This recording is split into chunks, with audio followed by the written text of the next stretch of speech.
एक नैन जस दर्पण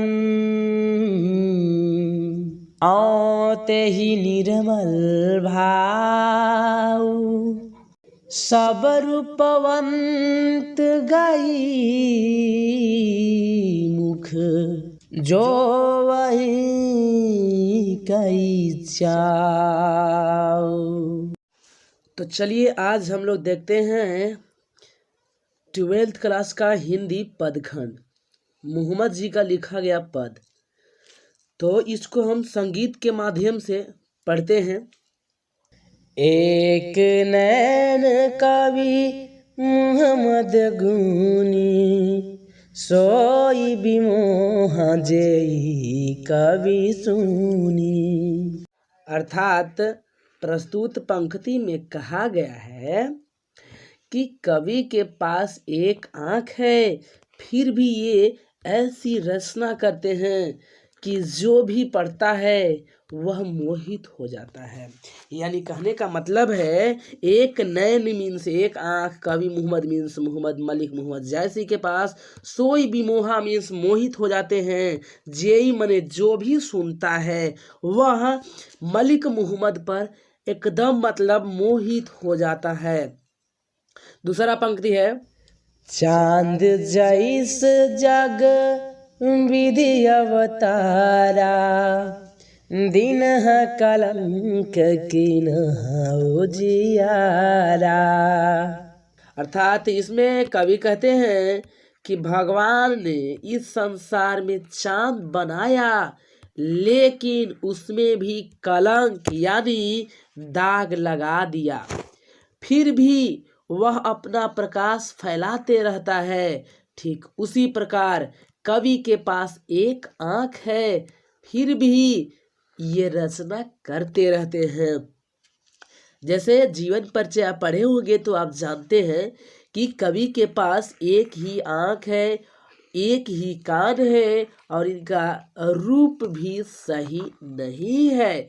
यानी कहते हैं कि यदि आपके पास रूप नहीं है तो चिंता मत करिए, बस आपको गुणों की जरूरत है, तो सिर्फ आप गुणों को संवारने में आप समय लगाएं।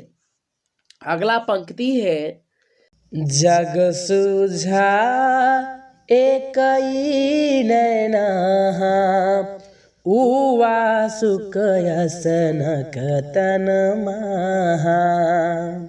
इसमें कवि कहते हैं कि देखिए, यानी कहने का मतलब जग में संसार, सुझा में सूझता है यानी समझते हैं, एक ही नैना मतलब एक ही आँख से समझ जाते हैं। उवा मतलब जिस प्रकार से उगता है, शुक्र में शुक्र जो तारा होता है नक्षत्र में जब उगता है तो किस प्रकार से सभी तारा जो है, सभी ताराओं का जो प्रकाश होता है एकदम फीका पड़ जाता है। यानी कवि जायसी जी कहते हैं कि देखिए, कवि जायसी जी के पास एक आँख है, वे एक आँख से ही पूरे संसार को देख यानी समझ लेते हैं, समझ लिया है। ठीक उसी प्रकार जिस प्रकार जब शुक्र तारा निकलता है तो सभी अन्य तारों की चमक फीकी पड़ जाती है, यानी इनके रचना के आगे सारे कवि फीका पड़ जाते हैं।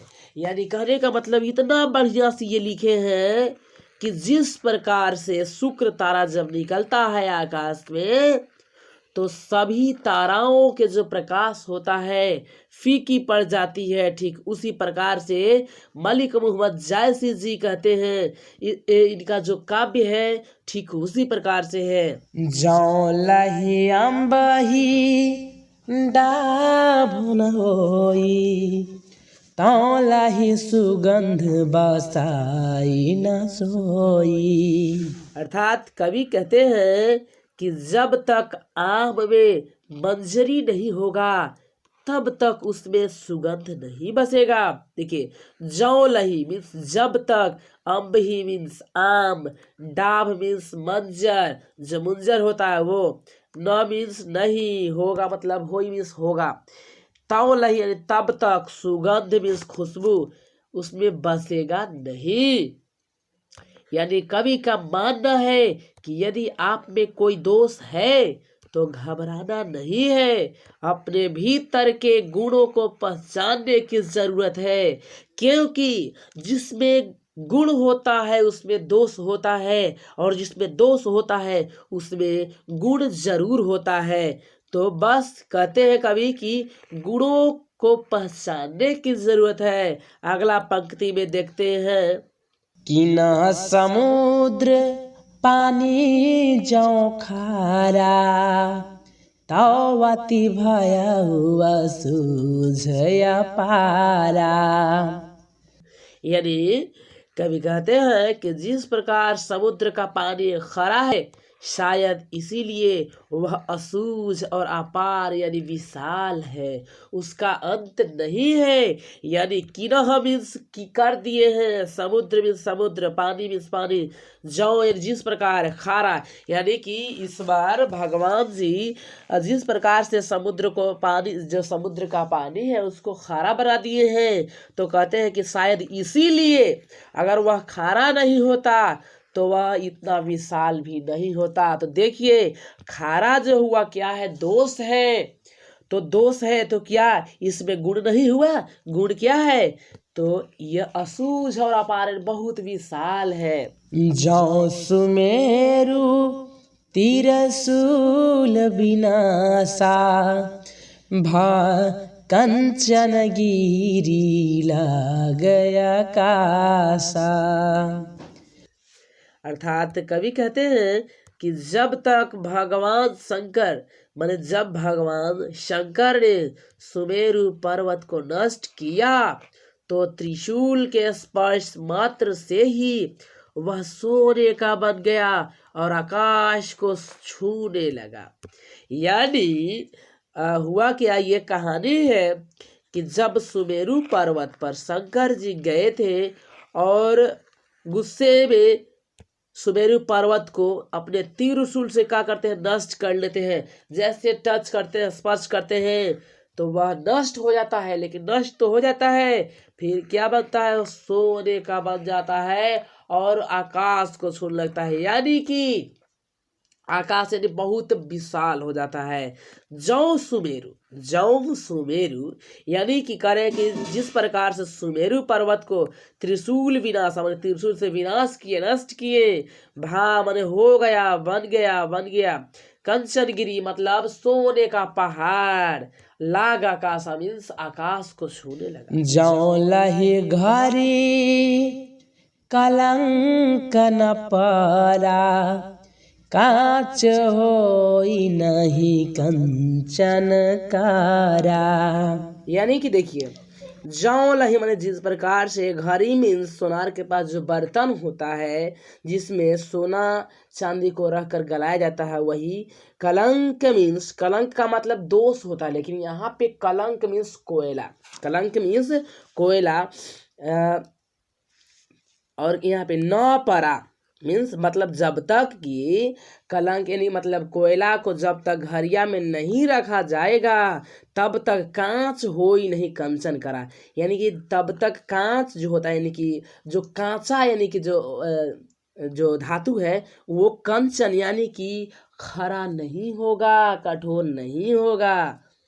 तो अब देखते हैं यहाँ पे कवि कहते हैं कि जब तक सोने को मिट्टी के पात्र में डालकर तपाया नहीं जाएगा तब तक वह कमजोर ही रहेगा। यानी कवि का कहना है कि यदि आप दिखने में सुंदर नहीं हैं तो चिंता करने की कोई बात नहीं है, क्योंकि जिसमें दोष है उसमें कुछ विशेष गुण होता है। एक नैन जस दर्पण,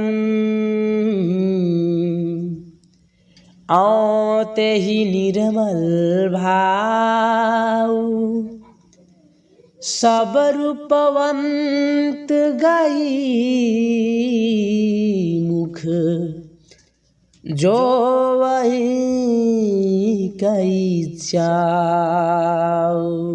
कि एक नैन यानी एक जो आँख है इनका दर्पण के समान है, दर्पण के साथ तुलना करते हैं, क्योंकि जिस प्रकार से निर्मल भाव यानी कि दर्पण के तरह इनका जो भाव है एकदम निर्मल है, स्वच्छ है, इसीलिए सब रूपवंत यानी कि सब रूप वाला जो व्यक्ति होते हैं एकदम एक टक मुंह इनका निहारते रहते हैं। यानी कवि कहते हैं, मतलब इस पंक्ति में बताया गया है कि कवि का एक आँख दर्पण के समान स्वच्छ और भाव निर्मल है। इसी गुण के वजह से बड़े बड़े रूपवान भी उनके चरण पकड़कर उनके मुंह को एकटक निहारते रहते हैं। यानी कवि रूप से ज्यादा गुण का महत्व बताते हैं। यदि वीडियो अच्छा लगा हो तो वीडियो को लाइक कर दीजिएगा, चैनल को सब्सक्राइब कर दीजिएगा और वीडियो हमेशा आप प्लेलिस्ट में जाकर देखिए, एक लाइन से देखिए। आपको 9th 10th 11th 12th आपको सभी प्रकार के जो हिंदी है उसका आपको कवि परिचय से लेकर के पूरा दोहा कविता का अर्थ स्पष्ट क्वेश्चन आंसर सहित मिलेगा। आप जाइए और देखिए। हाँ, और यदि आप PDF लेना चाहते हैं तो मेरे व्हाट्सएप नंबर पे मैसेज करिए और आपको मिल जाएगा PDF। तो मिलते हैं अगले वीडियो में, तब तक के लिए टेक केयर दोस्तों, बाय बाय।